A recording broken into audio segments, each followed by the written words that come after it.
What is the lie that keeps you from abiding in the love of God? Let me read you this passage from John chapter 15, verse 9. Jesus says, "As the Father has loved me, so have I loved you." Fact, statement, settled, done. Abide in my love.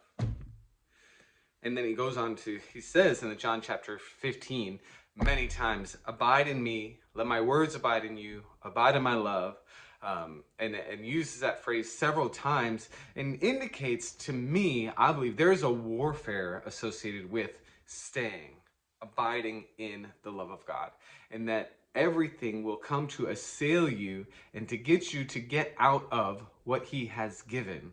But read this verse again. As the Father has loved me, I have loved you. Period. It's a definitive statement. Now, Jesus is telling straight facts here. He makes no qualifications, and he doesn't exaggerate, and he puts no conditions on it. He says, the way the Father loves Jesus, the way the Father loves me, I love you. It is settled, it is finished, it is done. It's who God is, and nothing's going to change it. So then he says to us, abide there, live there, stay there, believe it, receive it, stay in it. Abide in his perfect love for you. So the question is, what's keeping you from staying there? What tempts you to get out of the riverbed, as it were? What are the thoughts or the lies or the circumstances that upset your peace and make you step out of love? Or what are the lies you have believed? There are lies that others have told us. There are lies that the devil has told us. There's lies that we've embraced that tell us and tempt us to try to add to or take away from this.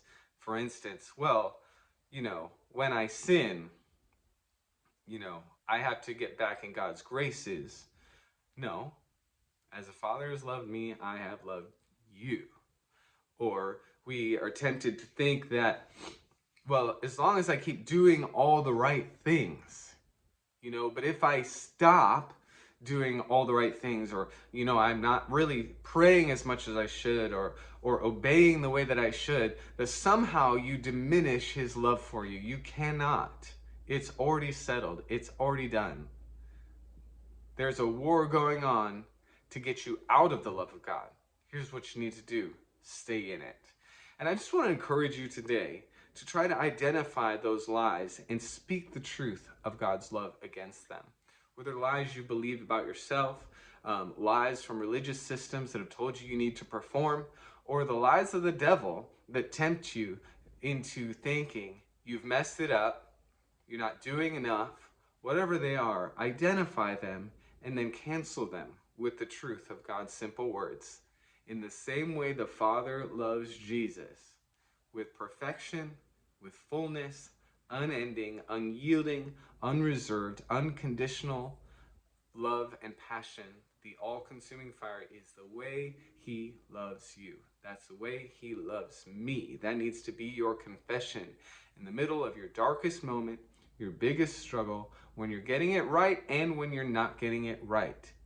His love is